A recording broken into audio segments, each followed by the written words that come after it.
Imperator Rome is a grand strategy game from Paradox Interactive set in the time period of the mid to late Roman Republic. The studio, which has created hit strategy games like the Crusader Kings series, the Hearts of Iron series, and the Europa Universalis series, is widely regarded as the master of modern grand strategy. Yet Imperator Rome received little to no commercial success and is widely regarded as the biggest failure of Paradox in the past 10 years.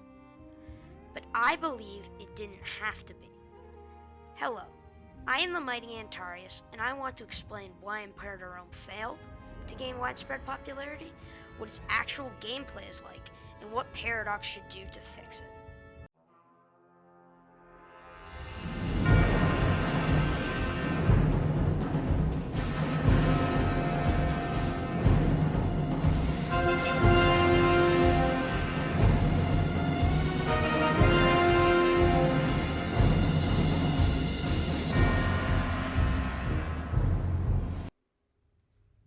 First, let's establish why the game failed.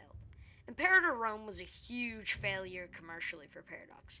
It has only sold around 1 million copies over the past 3 years.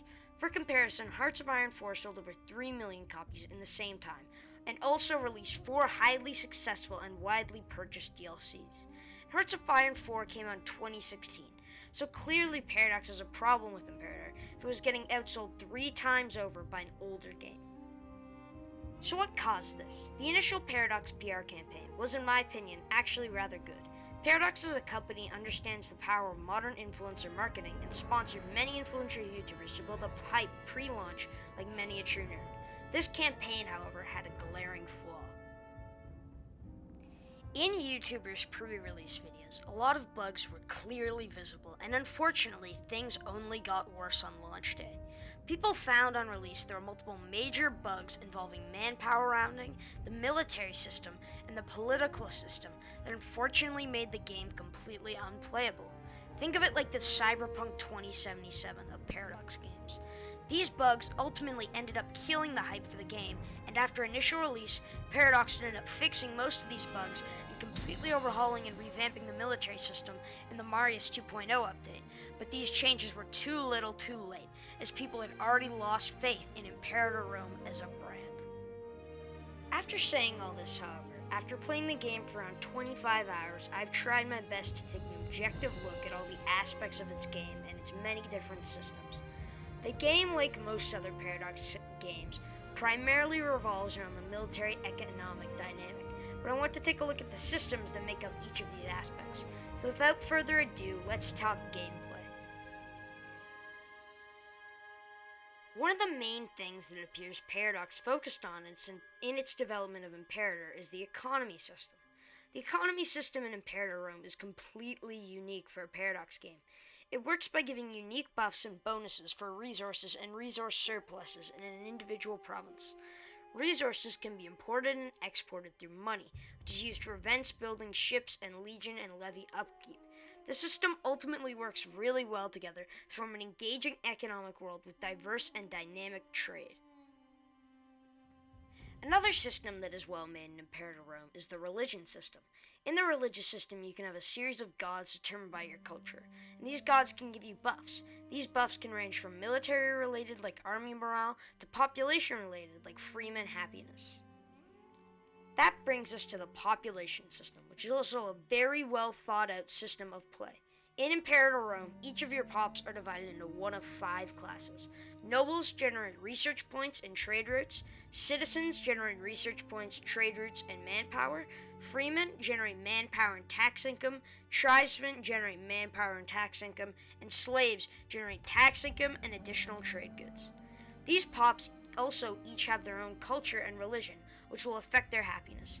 Happiness directly affects how likely they are to rebel against you, and as a general rule, you want to keep most of your pops happy.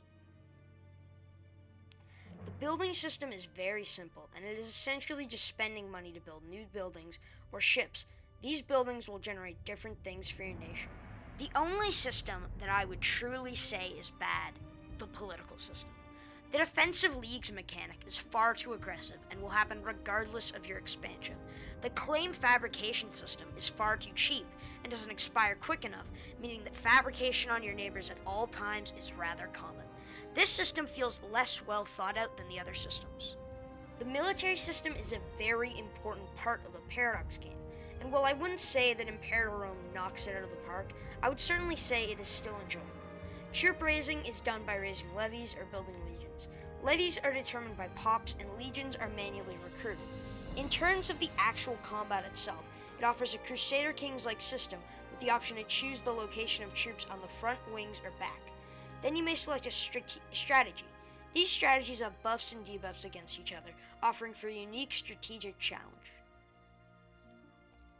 With all of Imperator's systems and gameplay established, with a few hours under our belt, I feel I can safely say that it is actually a decently enjoyable game.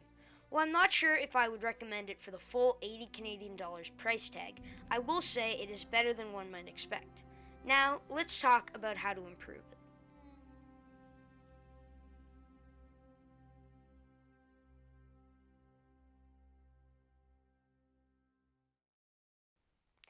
Well, I have established why Imperator Rome failed and how it's actually not that bad of a game. I must now address how I would go about reviving its fan base and improving the game. I believe that the best strategy would be to release a new DLC. This DLC can improve the military system, decrease the number of defensive leagues, and add a new start date. Let's say the second date was 225 BC, so it could be centered around the Second Punic War. This is well known in history and by enthusiasts of the time period. Allow players to play out the epic war of Carthage versus Rome, and use the already existing Great Family system to allow for Barcas versus Scipios. Use this new DLC to drum up hype for the game, like Emperor was able to do for EU4, or No Step Back was able to do for Hoi 4. Polish the game out a bit more and get some major sponsorships, the likes of iSorrow Productions or Tommy K, and relaunch the game for what is basically a second time, creating new hype for what is now a better, more finished game. There is no guarantee that this would work. However, I believe with all the time, money, and dev teams that Paradox has poured into this game's development, simply abandoning it because it is half-baked is a silly decision for an issue that can be solved with a little bit more effort.